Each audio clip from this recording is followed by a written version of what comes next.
Well, happy Friday to everybody. Thanks for joining me here on NewsWire, here on SportsGrid. I'm Craig Mish. Great to be with you here for the next hour, 11 a.m. to 12 p.m. on the East, covering the world of sports betting, the news surrounding it, and the latest stories of the day for you exclusively here on our network. We have Jim Gazzale from Legal Sports Report coming up a little bit later in the program, so stay tuned to that for those of you who tuned in for specific news about sports betting. Also, Matt Lutovsky dives into the latest in Major League Baseball, and got a special guest as Coach Young will be with us to preview tonight's NBA games and a huge slate in college basketball tomorrow. Several top 25 teams playing against each other on the slate. So we have that and a whole lot more to cover for you here on the show. But we begin with the big story in the world of sports betting, which of course it is the month of March. So it is March Madness. And that means the state of North Carolina is buzzing because they are getting ready for sports betting. Going live on March the 11th, registration to bet on sports begins at noon today. So 59 minutes and 20 seconds from now, if you live in North Carolina, you can register online and get ready to bet legally on sports for the first time in the great state of North Carolina, which also includes, of course, the conference tournaments coming up in a couple of weeks in college basketball and the NCAA tournament, which is about 3 weeks away.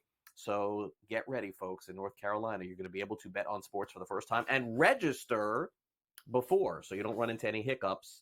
Now you have 57 minutes and 42 seconds to get started. Let's get to the latest in Major League Baseball spring training game set to start in 2 hours from now. Yesterday, in case you missed it, a battle of the first-round picks, Paul Skeens, Pittsburgh Pirates, Jackson Holliday, Baltimore Orioles, they faced off against each other, 102 miles an hour. That was the clockwork for Paul Skeens and that majestic mustache as he retired Holliday on a ground ball to second base and 102 miles an hour. That was the maximum effort for Skeens, who's going to be a star in the big leagues probably as soon as this year. Speaking of stars, Major League Baseball salaries rose by an average of 7.1% and $4.5 million last season, although some free agents would tell you, why am I still unsigned at this point? Blake Snell is still out there, Montgomery's still out there, Adam Duvall, Tommy Pham, a lot of good players still unsigned in baseball as we head toward Major League Baseball's opening day on the 28th here in the United States. Now, the Phillies, I don't know if you saw this yesterday, they canceled their dollar hot dog night. There's been some unruly fans, and their fans are really upset about this. It's been problematic for years. It was hot dog night for $1. They're getting rid of it at Citizens Bank Park in Philadelphia. Some of the biggest crowds of the season is for that night as well. Needless to say, for the time being, no dollar hot dog night in Philadelphia. And it comes to an end with the Philly fanatic used to, remember, shoot those hot dogs out to the fans. Not going to happen anymore. Manager, by the way, of the Los Angeles Dodgers, Dave Roberts, said he was just as surprised as all of us to learn that Shohei Ohtani was married. And, it's just a mystery right now with Shohei Ohtani. Everything is a mystery. His dog is a mystery. His wife is a mystery. Where he was going to sign was a mystery as well. It's just the way he likes to operate. Okay, Caitlin Clark made it official yesterday. She declared for the WNBA draft. She's going to be the first pick overall, of course. And a big game coming up on Sunday against Ohio State. Now, in terms of a college football playoff, it seems to be some momentum toward a 14-team college football playoff. I know we have a 12-team coming. We're going to probably get to 14. Who even knows how further we go from there? Former Iowa cornerback Cooper DeJean acknowledges his broken leg publicly for the first time at the NFL Combine. And Old Dominion is hiring Mike Jones as their next college basketball coach. So congratulations to him. As far as the NBA is concerned, we know Joel Embiid is not going to qualify for the NBA's MVP playing the minimum amount of games. That's just basically out at this point. He did speak to the media on Thursday and said that he does plan to return this season. The Sixers have fallen back to a 33-25 record, which is third in the Atlantic and sixth in the Eastern Conference. But the good news is if you are a Sixers fan, is Embiid should come back before the end of the regular season and play in the playoffs. The Hornets plan to hire Nets executive Jeff Peterson as their next head of basketball operations. And folks, he is just 35 years old. He will be the youngest NBA front office executive. The Spurs defeat the Thunder last night, 132-118. The story for the Spurs this season continues to be the play of the rookie of the year in a couple of months. He's got it. Victor Wembanyama, 28 points last night, 13 rebounds, 7 assists, and 5 blocks. This guy is just incredible, and he continues to play incredible in the NBA. And Thomas Bryant did indeed show up last night for the Miami Heat got his NBA championship ring. He was suspended. He played with the Nuggets last season, and then he ended up leaving the arena, and the Nuggets beat the Heat final 103-97 last night as Denver comes out with the win there. All right, let's go over to hockey here. Great player, Nathan MacKinnon, 100 points on the season in the Avalanche's win over the Chicago Blackhawks, a goal and an assist, 100 points in 61 games. Chicago with the Avalanche with a 5-0 win over Chicago on Thursday night. Now, another Tyreek Hill offseason story. How about this one? A lawyer who represents Tyreek Hill denied allegations that the Dolphins receiver broke a woman's leg while running football drills at his home. Sophie Hall is making these accusations from June 28th. Hill has had a very busy time over the last year with a lot of accusations. Nothing has actually come to fruition, which is good news for Hill, but we will see how this one pans out.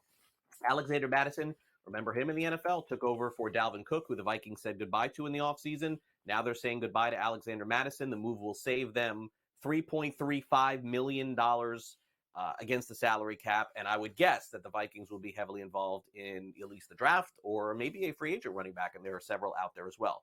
And also, in case you saw this story, maybe not, from the NFL Combine, which is continuing to go on right now, Penn State edge rusher Chop Robinson, he ran a 4.48 40-yard dash, which is certainly incredible and one of the fastest ever. And our SportsGrid NFL insider Adam Kaplan weighed in on what Chop Robinson could potentially be in the NFL. So as we speak, the defensive linemen, the D tackles, the ends, the edge rushers are doing their workouts. In fact, we just had this happen within the last 20 minutes. Chop Robinson, the edge rusher from Penn State, not that a 40 time should mean all that much for a defensive end. You don't want this guy running down 40 yards downfield in a game, and then you know he's probably the team he plays for is giving up a big play. But Chop Robinson, an incredible 4.49 40-yard dash. Scott, let me give you perspective on a 4.49. That is a wide receiver time, okay? That's how incredible his 40 time was. So, again, these guys are running right now, and let me tell you something. When a defensive lineman runs 4.49, you start thinking, can he play another position other than defensive end? Because this guy could rush the passer, and that's Chop Robinson from Penn State. All right, we'll keep an eye out on the NFL Combine. Our guy, Adam Kaplan, is there, appearing on Scott Farrell's Coast to Coast every day, including this afternoon at 3 o'clock Eastern, right here on SportsGrid. So with that, let's take a quick time out here on the program. Early spring training performances. We're a week into spring training. Do we look at any of these numbers with any confidence whatsoever? We'll ask Matt Lutovsky that question coming up next. Also, still some free agents out there as well. Maybe we'll find some landing spots. You're watching NewsWire on SportsGrid. I'm Craig Mish. It is Friday. Good to be with you here on the show, and we'll be right back after these quick messages talking baseball. Don't go away.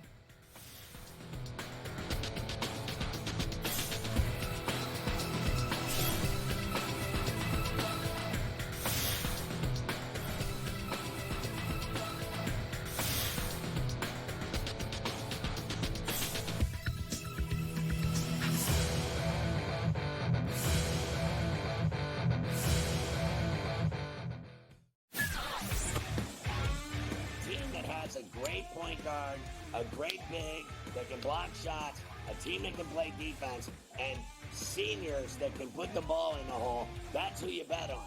You don't bet on freshmen. You don't bet on teams that don't play defense. There you go. I mean, you got to run the guy over to call a foul in a tie game in that kind of a spot. That was a bad job by those refs. Farrell Coast to Coast, only on SportsGrid. The Lakers lose by double digits last night on the road in Phoenix against the Suns. The Suns get their first victory following the All-Star break, winning by 10 in covering. Anthony Davis played 42 minutes in that game. LeBron James played 37 minutes in a loss. This is the same thing. It's like repeating this over and over and over. Sure, do you want to win these basketball games? Yes, but you sort of say to yourself, all right, at what cost do we have?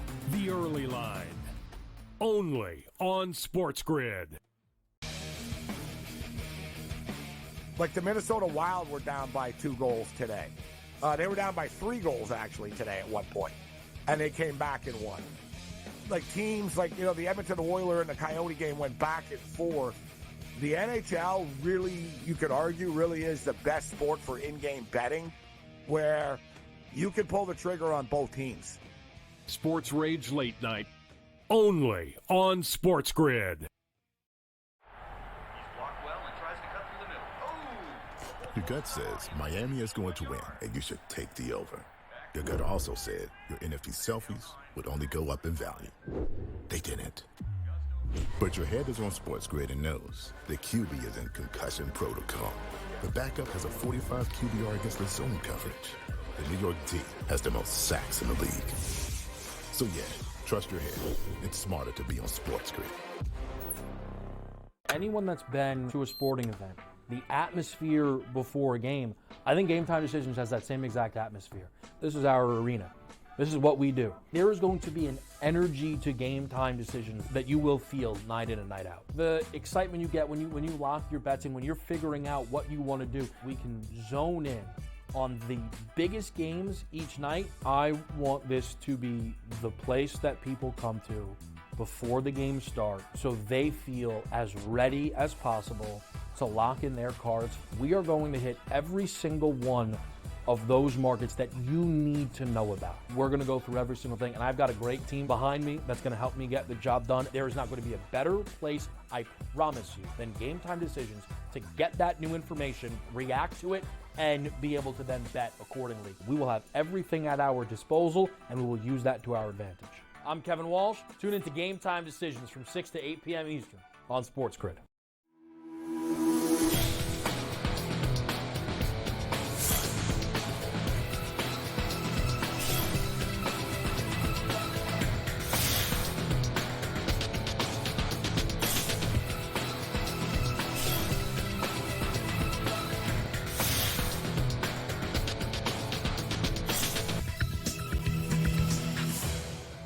Welcome back. Let's close out our Friday with sporting news and discuss Major League Baseball and spring training performances, which, let's be honest, we're a week in. There's really not a ton to take away from stats.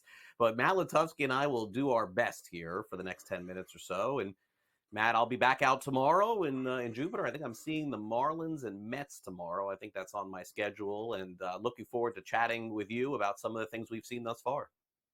Yeah, absolutely. This is, if you're a baseball lover, this is it's oddly one of the most exciting times of the season. This and opening day, and then you get into September. So yeah, this is a fun time. Yeah, really enjoy it, and definitely enjoyed seeing some of the highlights. I will say that oddly enough, it appears to me, Matt, I don't know if you feel this way too, that there are a lot less spring training games being broadcast this year than ever before. It feels like, there's only a couple on each day. Years past, maybe because the TV contracts or whatever it is, but naturally must-see TV, as well. I wanted to say that, but, some games aren't on the TV. But must-see TV yesterday would have been Paul Skeens facing off against Jackson Holliday.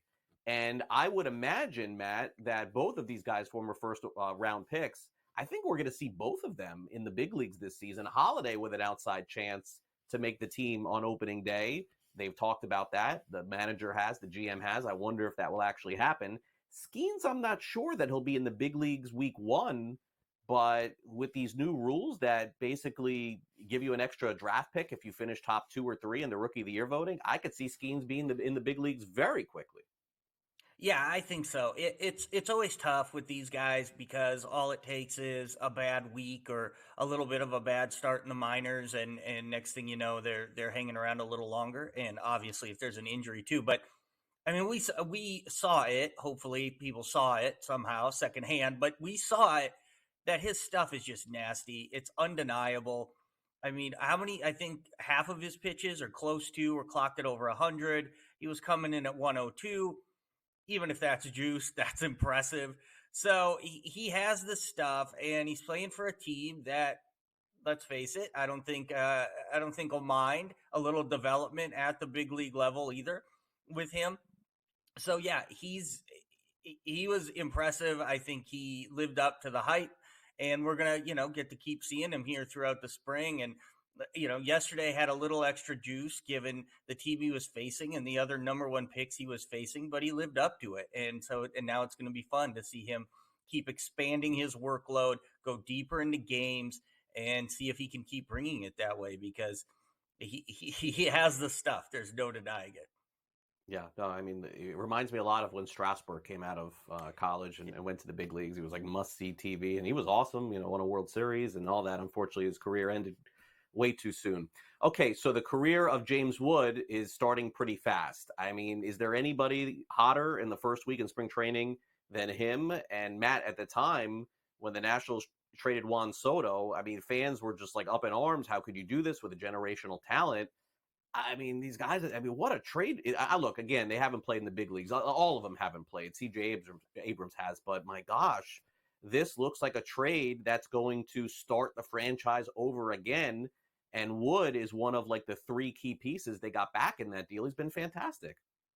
Yeah, he has been so far. And you just look at the frame and you look at the way he can hit the ball for power and some of his numbers, in the past year at the pro level. And there's no doubt that this guy can hit the ball and is gonna for a long time. I think with a guy like him, it's all about playing time. It's all about, okay, is he going to have an everyday role? And that might be a little hard to come by right away. It depends how they want to bring him into the fold. Anytime, you see a lefty, you think, okay, this could be a platoon bat, especially early on in his career. So it comes down to a few things like that.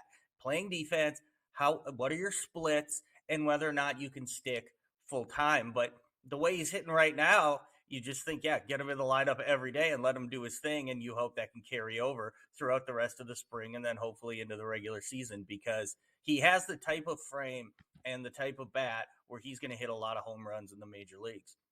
Yeah, no doubt right now he looks ready for the big leagues. And speaking of players ready for the big leagues, here's a name that has been kicked around the league quite a bit over the last few years, Trayce Thompson. He's now with the New York Mets. He's one of the hottest hitters thus far, early part of the spring. He's hit 2 home runs. He's 32 years old.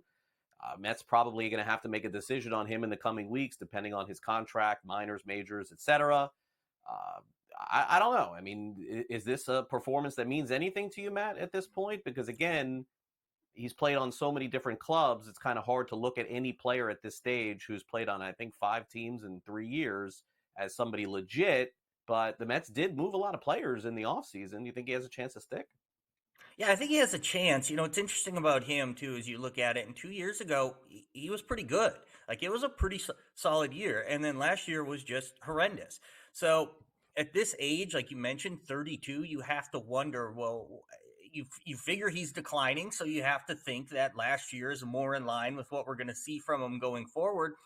But it's possible. It's certainly possible that he's improved, or at the very least, he can maintain that level, get back. Maybe there was something wrong with him last year. There was an injury he was kind of trying to play through, or you never know. And he could be a decent contributor to a team. He has tools. Like I said, we've seen it in the past. And a hot start to the spring never hurts, but at the same time, it's also the spring. And I think we all know to take that with a grain of salt, especially early on, before the pitchers are fully ready and fully loosened up. And again, with spring stats too, you always have to look at, well, who are they facing? Because sometimes you get the major league, or at least a couple major leaguers in a lineup, and sometimes you just get that total B squad where you can really pad your stats. So yeah, I'll put it this way. I'm not gaga over him, but you watch him, you pay attention. Yeah. Yeah, I mean, look, first week of the spring, we got to keep it real here. These guys are getting 1-2 at-bats at the most. Some of the players trying on NRIs, trying to make teams.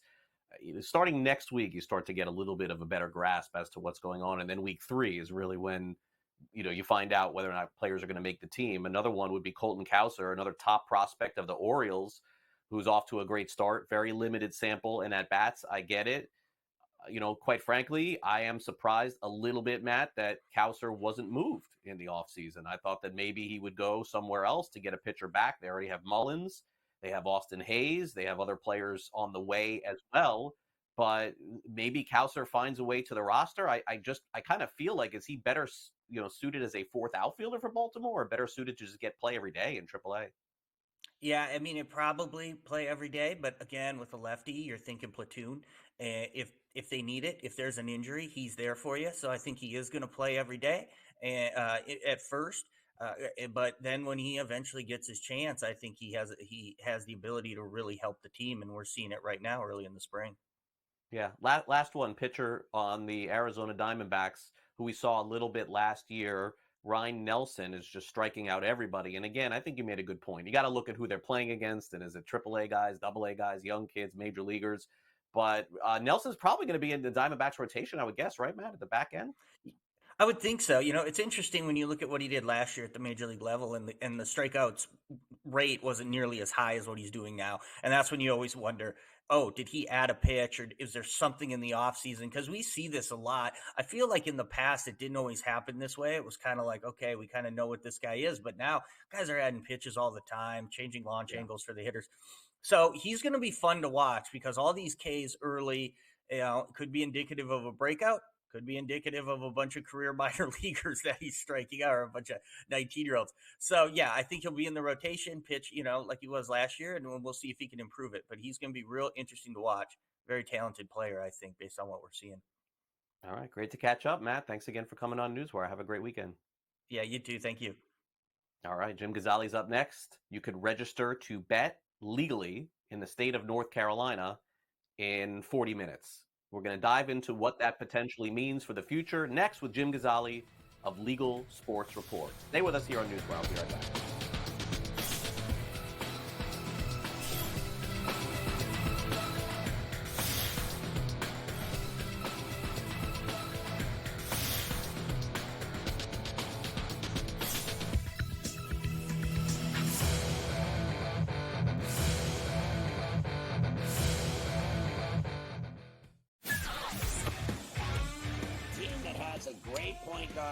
A great big that can block shots, a team that can play defense, and seniors that can put the ball in the hole. That's who you bet on. You don't bet on freshmen. You don't bet on teams that don't play defense. There you go. I mean, you got to run the guy over to call a foul in a tie game in that kind of a spot. That was a bad job by those refs. Pharrell Coast to Coast, only on SportsGrid.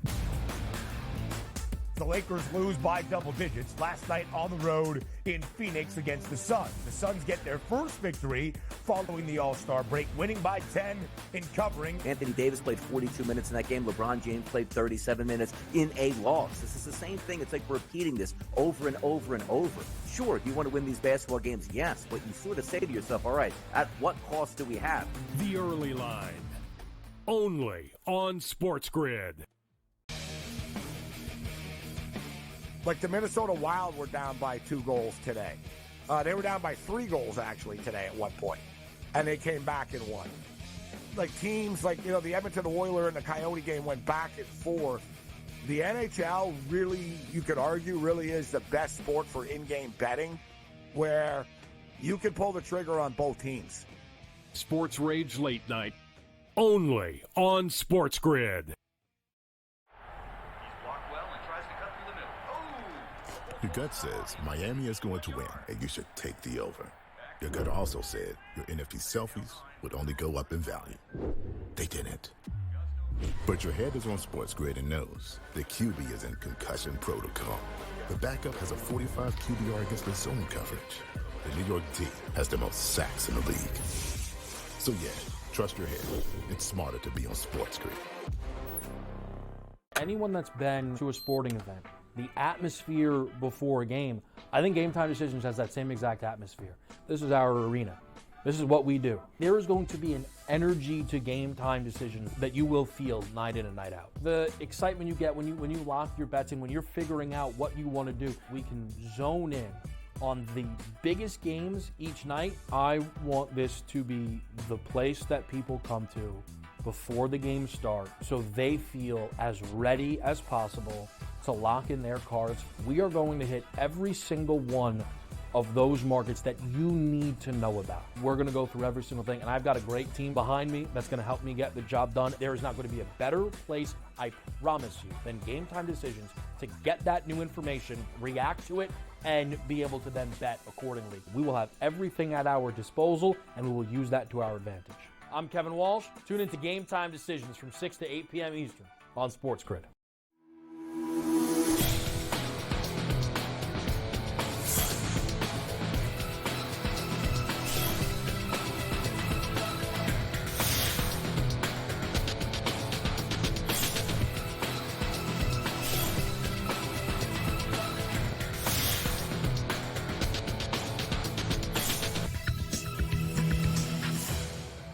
We are less than 2 weeks away from sports betting becoming officially legal in North Carolina. The first bets will be placed.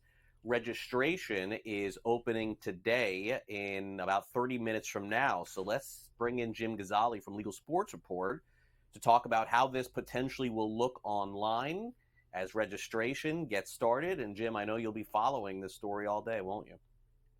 Yeah, certainly, Craig. And, like you've been counting down for the last 25 minutes or so, we're about 34 minutes or so away from pre-registration opening up ahead of the March 11th launch of sports betting in North Carolina.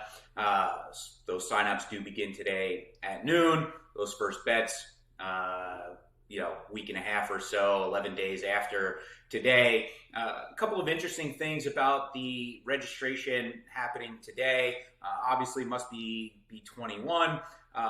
The other interesting thing I thought was that when you sign up for an account with one of the apps, the sports betting apps, you have to submit a photo ID, a picture of your photo ID, which is a relatively new thing, I believe. Here in New York, I don't recall ever having to submit, my driver's license or a passport photo to gain access to the app. So another layer of the, know your customer rules that kind of vary from state to state. There were 8 licenses that were issued. All of the major players that we're all becoming more and more increasingly familiar with, Bet365, MGM, DraftKings, FanDuel, Fanatics, so on and so forth. So that pre-registration opens up at noon, and then the first bets will be able to be placed on March 11th, which, like you said in the lead-in, the first segment of the show, Craig, huge basketball state, huge college basketball state, North Carolina. So you'll be able to place your bets there ahead of the always popular ACC basketball tournament. And then, of course, the NCAA tournament, which Selection Sunday is on March 17th. So I know that this had been a large talk about the scheduling and the rollout of sports betting in North Carolina, just the timing of it to kind of maximize the availability for March Madness, and they were able to do just that. One last quick note just on overall North Carolina sports betting. The team over at Legal Sports Report is projecting about $7 billion in handle over the first 12 months of legal betting in North Carolina. So certainly a lot more to come here in the next 11 days or so, but that pre-registration opens up here in about 31 minutes and 20 seconds, Craig. All right. Well, I'm the one that's keeping track. I'm glad you are too. You and I are doing this together here on the show. Okay, so that's the good news here.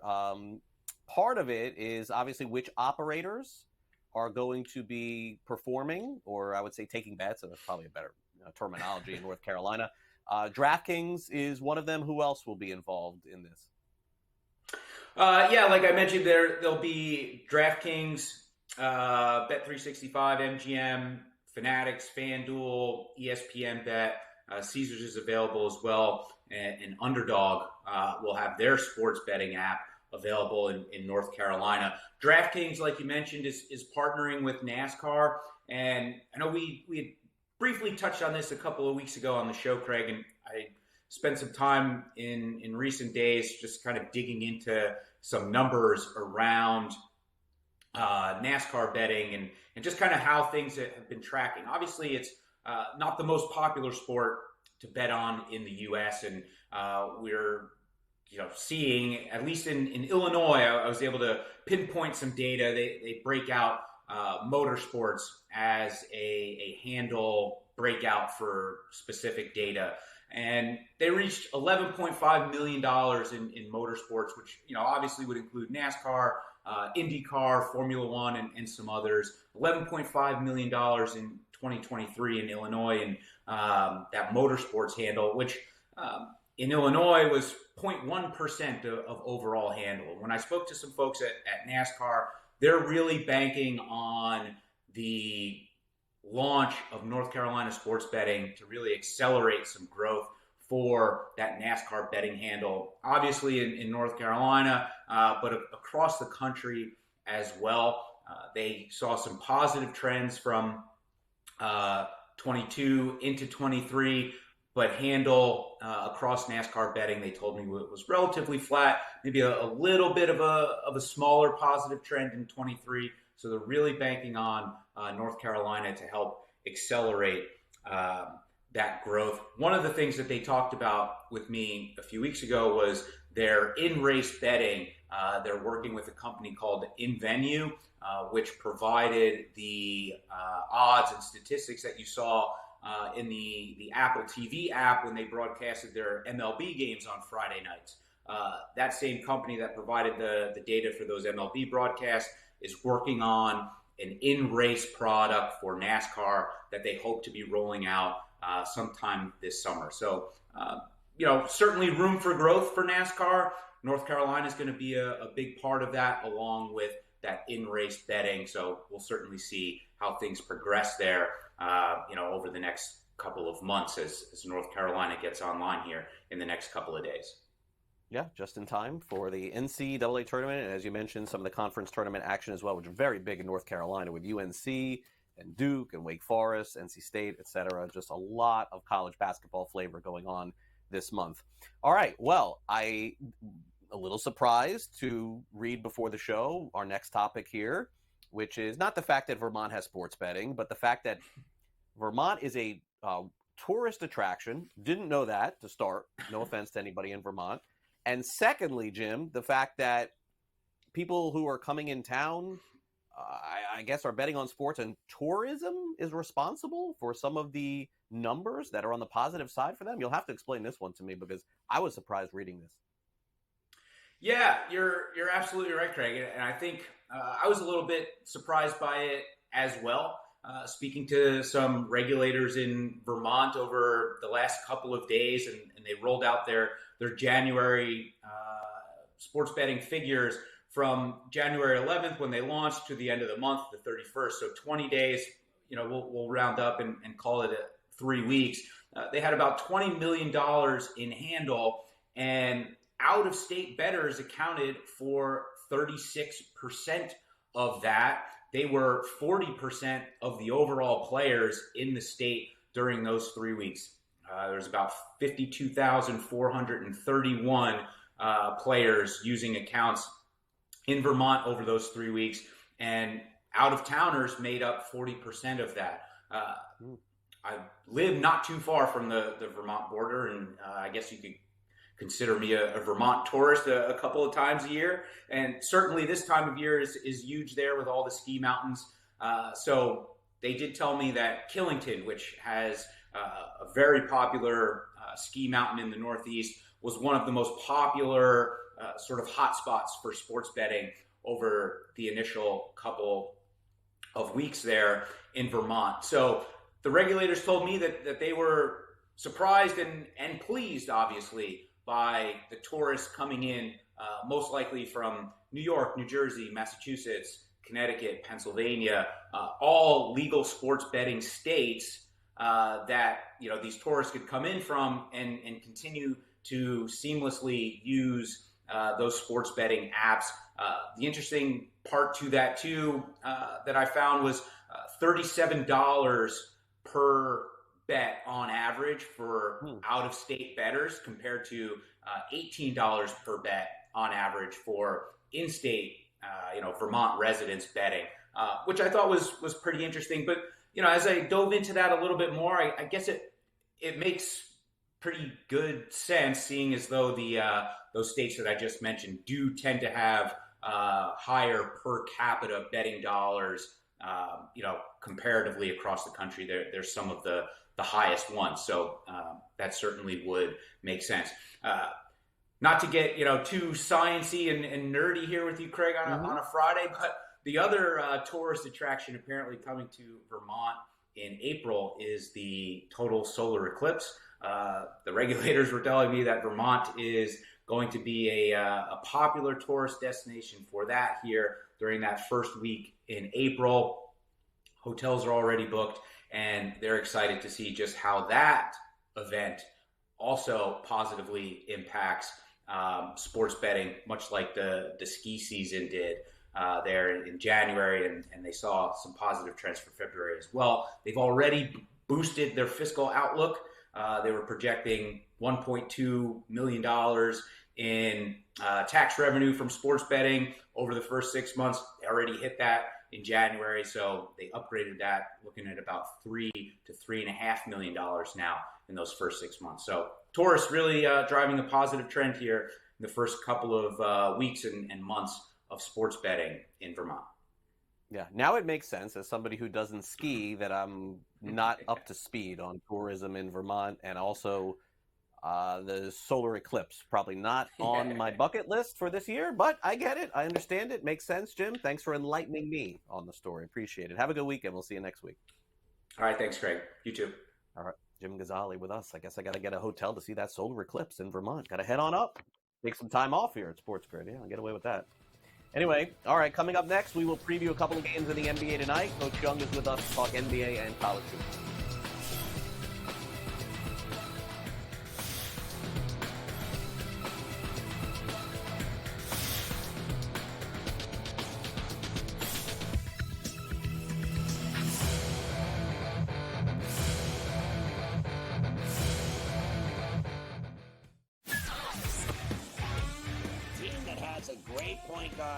A great big that can block shots, a team that can play defense, and seniors that can put the ball in the hole. That's who you bet on. You don't bet on freshmen. You don't bet on teams that don't play defense. There you go. I mean, you got to run the guy over to call a foul in a tie game in that kind of a spot. That was a bad job by those refs. Pharrell Coast to Coast, only on SportsGrid. The Lakers lose by double digits last night on the road in Phoenix against the Suns. The Suns get their first victory following the All-Star break, winning by 10 in covering. Anthony Davis played 42 minutes in that game. LeBron James played 37 minutes in a loss. This is the same thing. It's like repeating this over and over and over. Sure, do you want to win these basketball games? Yes, but you sort of say to yourself, all right, at what cost do we have? The Early Line, only on SportsGrid. Like the Minnesota Wild were down by 2 goals today. They were down by 3 goals, actually, today at one point. And they came back and won. Like teams like, the Edmonton Oilers and the Coyote game went back and forth. The NHL really, you could argue, really is the best sport for in-game betting, where you can pull the trigger on both teams. Sports Rage Late Night, only on SportsGrid. Your gut says Miami is going to win, and you should take the over. Your gut also said your NFT selfies would only go up in value. They didn't. But your head is on SportsGrid and knows the QB is in concussion protocol. The backup has a 45 QBR against the zone coverage. The New York D has the most sacks in the league. So yeah, trust your head. It's smarter to be on SportsGrid. Anyone that's been to a sporting event, the atmosphere before a game, I think Game Time Decisions has that same exact atmosphere. This is our arena. This is what we do. There is going to be an energy to Game Time Decisions that you will feel night in and night out. The excitement you get when you lock your bets in, when you're figuring out what you want to do, we can zone in on the biggest games each night. I want this to be the place that people come to before the games start so they feel as ready as possible to lock in their cards. We are going to hit every single one of those markets that you need to know about. We're going to go through every single thing, and I've got a great team behind me that's going to help me get the job done. There is not going to be a better place, I promise you, than Game Time Decisions to get that new information, react to it, and be able to then bet accordingly. We will have everything at our disposal, and we will use that to our advantage. I'm Kevin Walsh. Tune into Game Time Decisions from 6 to 8 p.m. Eastern on SportsGrid.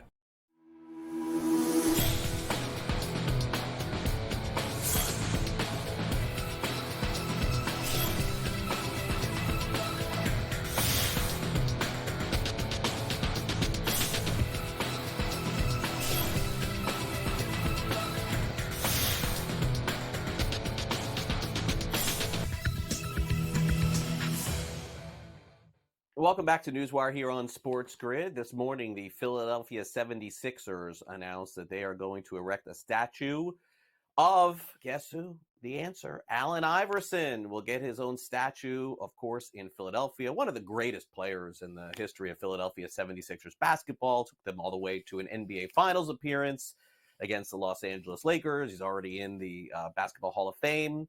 And so well-deserved, I think, for Allen Iverson, who, finished the end of his career in a couple different places and everything like that. But bottom line is that when I was watching basketball in the 90s and 2000s, this was the must-watch player in the NBA, and actually saw him play in person at Georgetown University as well. So congratulations to Allen Iverson.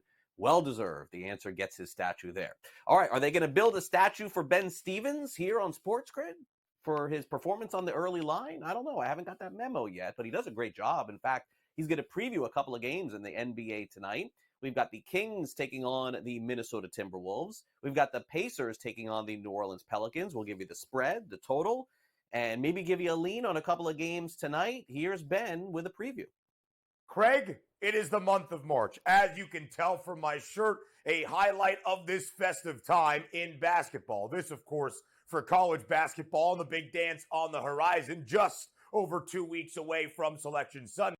But also in the month of March, Craig, here in the association, that playoff push intensifies even more, and that is a theme on this Friday night around the association. We start with an interconference matchup with two teams, Craig, the Pelicans and the Pacers, both battling to try to stay out of the play-in tournament, be one of the top 6 teams in their respective conferences to get right into the NBA playoffs when the regular season comes to a close. 5-point spread tonight in favor of the Pels back in the Big Easy, hosting the Pacers. This a familiar matchup. They faced off just 2 nights ago. That game in Indianapolis, the Pacers closed as a 4.5-point favorite. They won that game at home and even covered the number, winning by 9. Now we go back to New Orleans, where you can see the spread flipping completely. 5-point number in favor of the Pels, who have been booked as a favorite in 4 of their 5 games since the All-Star break. Indiana, though, very good as an underdog this year, Craig. One of the best cover percentages all around the NBA.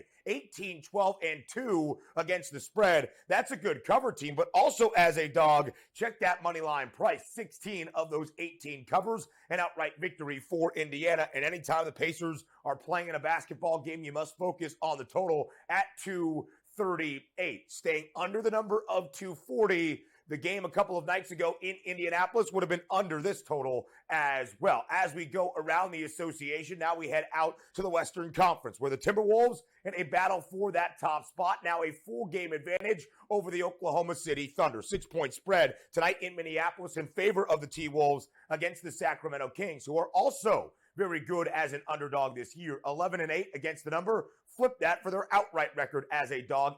8-11 straight up as the underdog this year. Minnesota has won 3 straight games, booked as the favorite in all 3. They have not covered in their last 2, but a double-digit favorite in both of those games for the Timberwolves. So now only laying single digits. They did cover in their first game of this 3-game win streak as a single-digit favorite a couple of nights ago. So that's where the NBA stacks up on this opening night of March on a Friday in the association.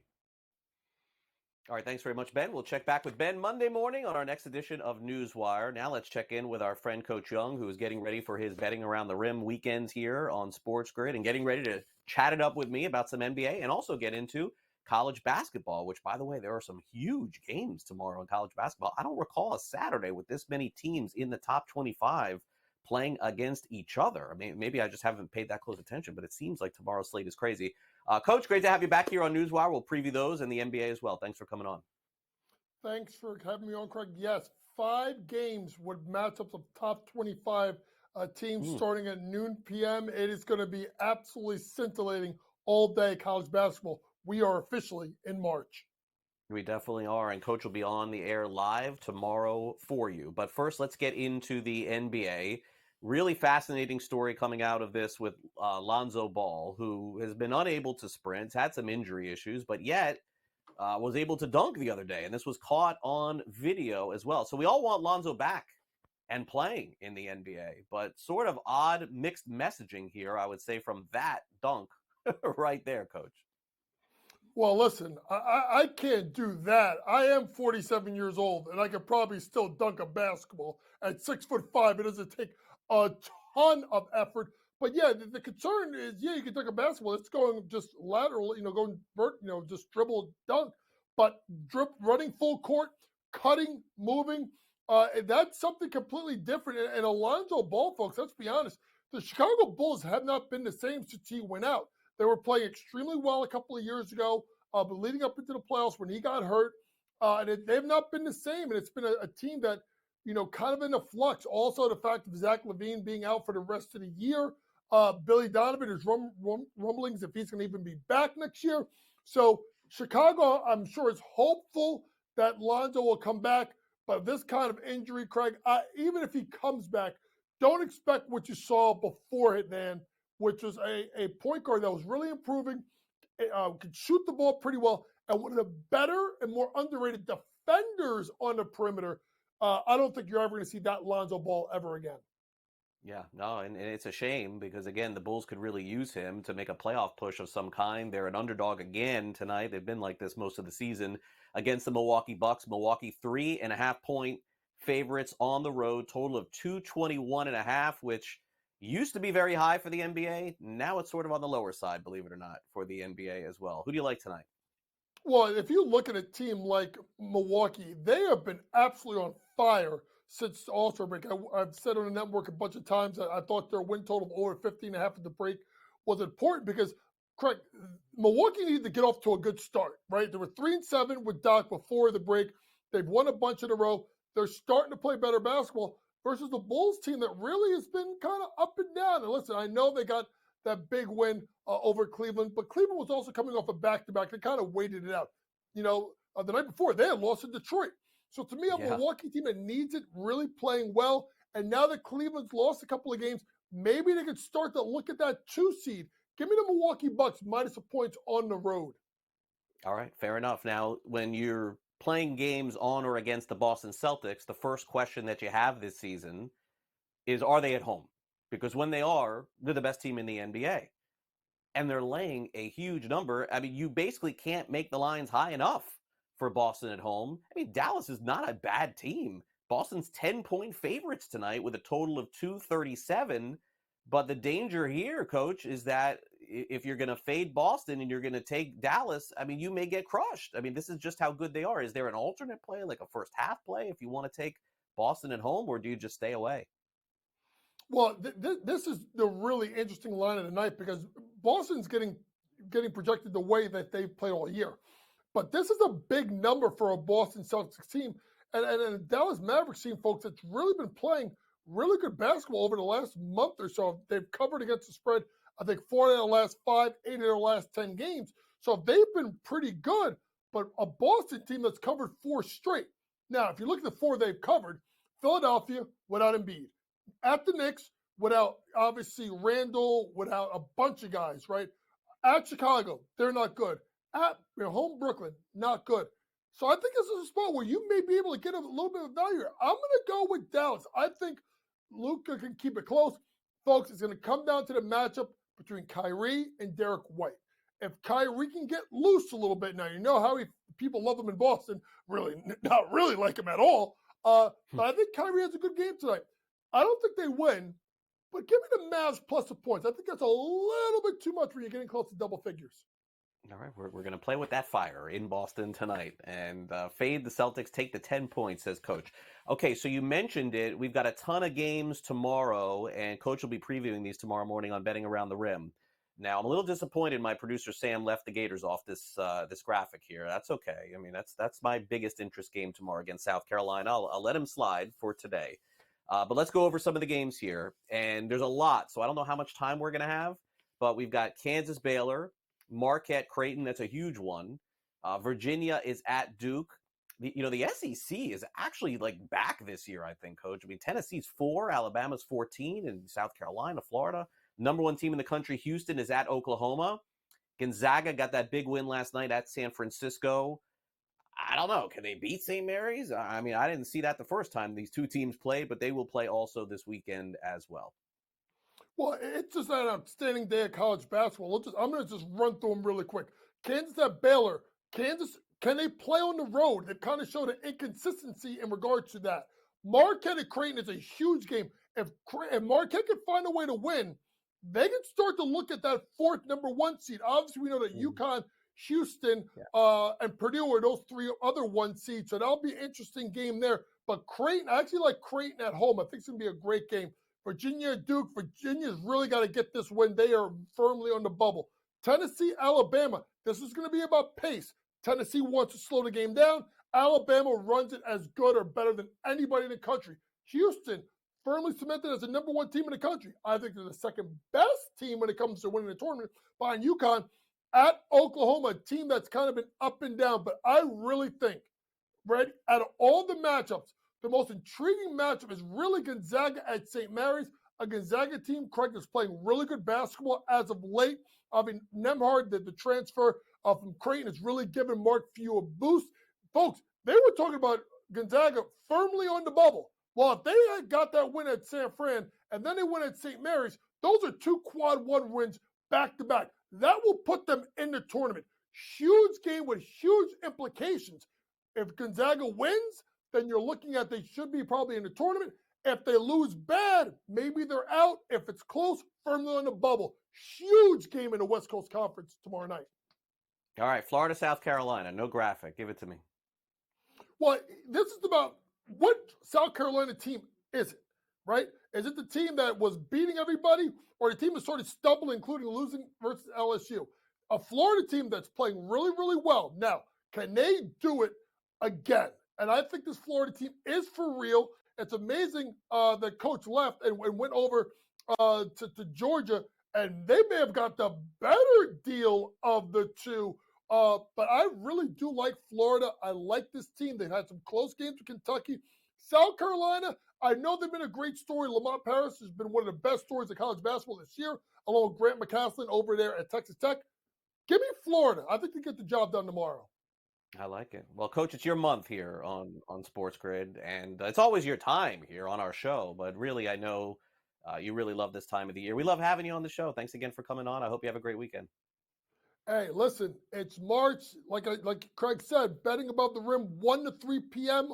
tomorrow. But I will do 11:40, 12:40 game time decisions on the weekend with Kevin Walsh. Coach is very busy, Craig. He's very busy this time of year.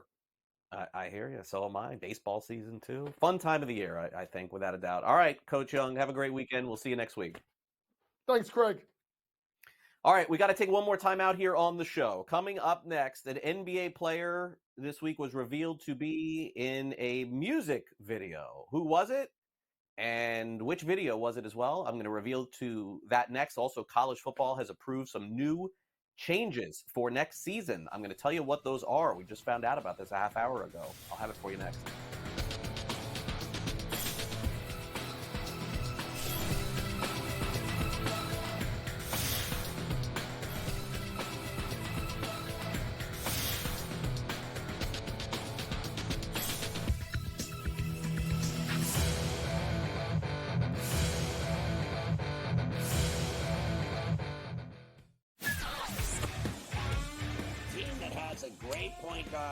A great big that can block shots, a team that can play defense, and seniors that can put the ball in the hole. That's who you bet on. You don't bet on freshmen. You don't bet on teams that don't play defense. There you go. I mean, you got to run the guy over to call a foul in a tie game in that kind of a spot. That was a bad job by those refs.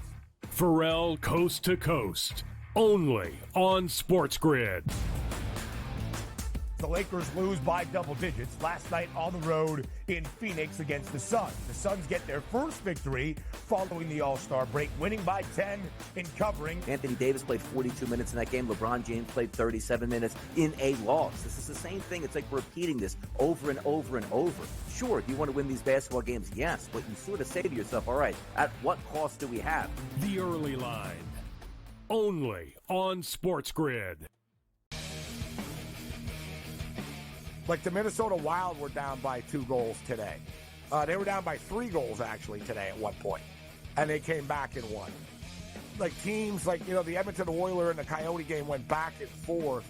The NHL really, you could argue, really is the best sport for in-game betting. where you can pull the trigger on both teams. Sports Rage Late Night, only on SportsGrid. Your gut says Miami is going to win, and you should take the over. Your gut also said your NFT selfies would only go up in value. They didn't. But your head is on SportsGrid and knows the QB is in concussion protocol. The backup has a 45 QBR against the zone coverage. The New York D has the most sacks in the league. So yeah, trust your head. It's smarter to be on SportsGrid. Anyone that's been to a sporting event, the atmosphere before a game, I think Game Time Decisions has that same exact atmosphere. This is our arena.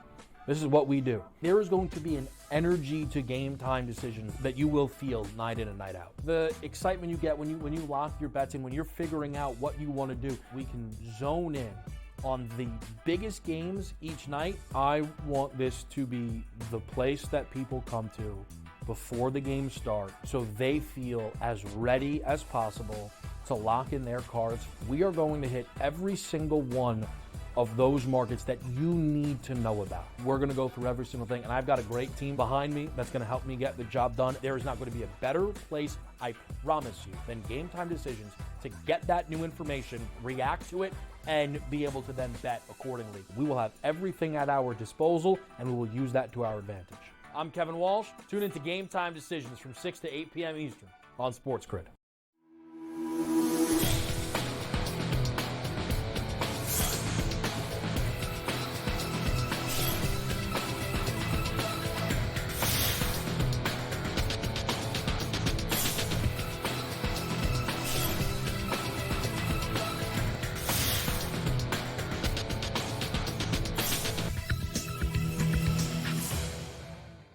Welcome back to NewsWire, Yahoo Sports, with a very intriguing piece of news this morning as college football is implementing some new rules for next year. Those will include helmet communication. So basically, the days of these big signs and the hand signals are over. The coach can just talk to the players inside the helmet like they do in the NFL. Also, the use of tablets on the sideline has been approved. But perhaps the biggest of all is the fact that college football, like the NFL next season, is going to have a 2-minute warning implemented at the half. So there you go. 2-minute warning coming to college football starting next season. All right, before we go, you probably need a warning for this video here.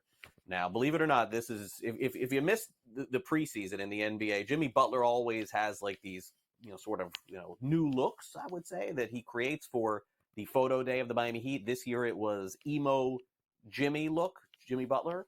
And yeah, there he is performing in a new Fall Out Boy video as himself with the emo Jimmy look. Now, I'm going to guess that maybe this coincides with the fact that they maybe shot this video back in, I'm going to guess, September or October. But there you have it, Jimmy Butler in the new Fall Out Boy video. I'm sure you'll be able to watch it on YouTube pretty soon. All right, that will do it. Wow, a week of shows in the books again here. It's been great to be with you this week. I'll be actually back with you tomorrow for a new edition of Fantasy Sports Today as we preview the American League East and NL East from a fantasy baseball perspective. So I hope to see you then. But if I don't, I'll see you back here Monday. Thanks again to our associate producer today, Michael Cohen, our producer, Sam Yarnell. Great job once again all weekend long. Also, thanks to Matt Lutovsky of Sporting News, Jim Gazzale of Legal Sports Report, and Coach Young, who you can see on Betting Around the Rim right here on SportsGrid. As a reminder, coming up next is the early line, followed by Scott Farrell, Coast to Coast, 3 o'clock Eastern, the latest on the NBA, NHL, college basketball, and maybe most importantly, the results from today's NFL Combine in Indianapolis. Have a great weekend, everyone. I will see you back here Monday for our next edition of NewsWire. See you then.